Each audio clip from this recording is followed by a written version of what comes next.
लेकिन बाकी दर्शकों के कुछ एक प्रश्न और लें उससे पहले जो है जरा हम बात कर लेते हैं हर्ष से। जी हाँ, हर्ष हमारे इन हाउस रिसर्च जर्नलिस्ट, हमारे सहयोगी, बहुत कुछ चौंकाने वाली जानकारी लेकर के आए हैं।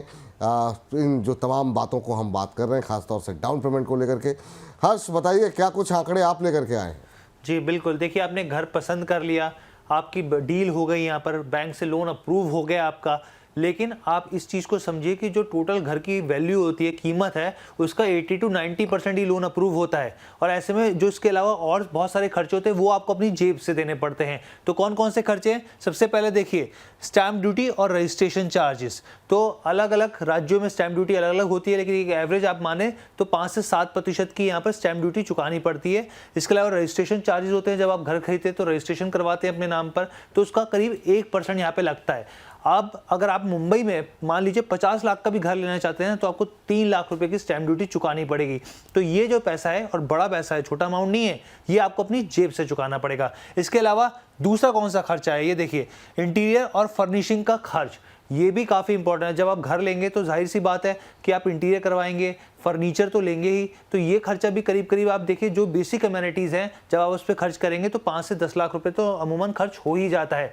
और यहाँ पे हाउसिंग, जो बेसिकली मिनिस्ट्री ऑफ हाउसिंग की रिपोर्ट बताती है साफ तौर पे कि जो 50% भारतीय होम बायर्स हैं, वो एक तरफ उनकी ईएमआई चल रही होती है और दूसरी तरफ उन्होंने इन सब चीज़ों के लिए, यहाँ पर जो इंटीरियर और फर्निशिंग का खर्च है उसके लिए करीब करीब वो भी दूसरी ईएमआई भी स्टार्ट कर देते हैं। इसके अलावा तीसरा कौन सी खर्च है, हम लोग वो भी बताए थे। तो देखिए, सोसाइटी मेंटेनेंस और क्लब हाउस चार्ज, ये भी बहुत इंपॉर्टेंट है, क्योंकि अगर आप सोसाइटी में जा रहे हैं तो सबसे पहले आपको सिक्योरिटी डिपॉजिट करवाना पड़ता है, उसके अलावा मेंटेनेंस चार्जेस देने पड़ते हैं, क्लब हाउस चार्जेस देने पड़ते हैं, और यहाँ तक कि बहुत सारी सोसाइटी में तो ऐसा होता है कि 3 से 5 साल का आपको सिक्योरिटी डिपॉजिट पहले ही ले लिया जाता है। तो ये भी काफ़ी अच्छा खासा अमाउंट इकट्ठा हो जाता है, जो कि आपको लोन के तौर पर नहीं मिलेगा, आपको अपनी जेब से ही यहाँ पर चुकाना पड़ता है। अब इसके अलावा और कौन से खर्चे हैं जो आपकी जेब से जाने वाले हैं, ये देखिए, जीएसटी और टीडीएस। अगर आप यहाँ पर अंडर कंस्ट्रक्शन प्रॉपर्टी लेने जा रहे हैं, खरीदने जा रहे हैं, तो आपको 5% का जीएसटी तो यहाँ चुकाना पड़ेगा। वो आपको लोन के थ्रू नहीं मिलने वाला, वो आपको अपनी जेब से ही देना पड़ेगा। टीडीएस, 50 लाख से ऊपर की प्रॉपर्टी है तो 1% का टीडीएस आपको यहाँ पर भी चुकाना पड़ेगा। इसके अलावा और कौन से खर्चे हैं, ये 5वां खर्चा है, देखिए, मूविंग और शिफ्टिंग का खर्चा। अब आप नए घर में शिफ्ट होने जा रहे हैं तो जाहिर सी बात है कि आपने अपने जो सपनों का घर है उसमें सामान जो है बहुत ही संजो के रखना चाहते हैं। जो नए घर की तरफ जब आप ले जाएंगे, शिफ्ट करेंगे, तो उसको बहुत सहूलियत से ले जाना चाहते हैं। तो यहाँ पर पैकर्स एंड मूवर्स की भी हम लोग बात करें, दिल्ली एनसीआर या फिर मुंबई में, तो भी 50,000 से ऊपर का खर्चा आ जाता है, यानी करीब करीब आप मान के चलिए 1 से 2 लाख का खर्चा तो यहाँ पर शिफ्टिंग में ही आ जाता है।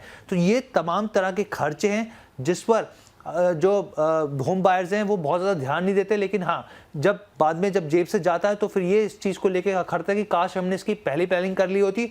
और अगर आप इस तरह की प्लानिंग करना चाहते हैं तो हमारे एक्सपर्ट और विपुल जी से आप समझ सकते हैं चीज़ें। नहीं, बहुत महत्वपूर्ण जानकारी दी हर्ष आपने। और वाकई में घर खरीदने का मतलब ये नहीं है खाली कि जो जिस भाव पे आप फ्लैट ले रहे हैं या मकान ले रहे हैं वही खर्चा नहीं, बहुत सारे पीछे के खर्चे जो हैं वो हिडन चार्जेस होते हैं, बहुत सारे रजिस्ट्रेशन के चार्जेस हैं, और जो आपने एक एक करके सिलसिलेवार तरीके से बताए।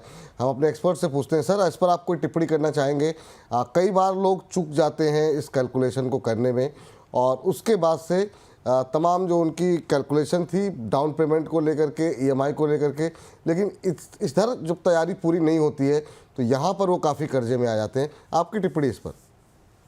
बहुत बहुत इंपॉर्टेंट, ये जो आपने अभी प्लेट और स्लाइड दिखाई थी जिसमें आपने बताया था कि stamp duty and registration charge भी आपको पे करना होता है, ये सबसे ज्यादा इंपॉर्टेंट है। बिकॉज आपको अपना 5% या फिर 5% जो आपका होता है वो आपके स्टैम्प ड्यूटीज में चला जाता है।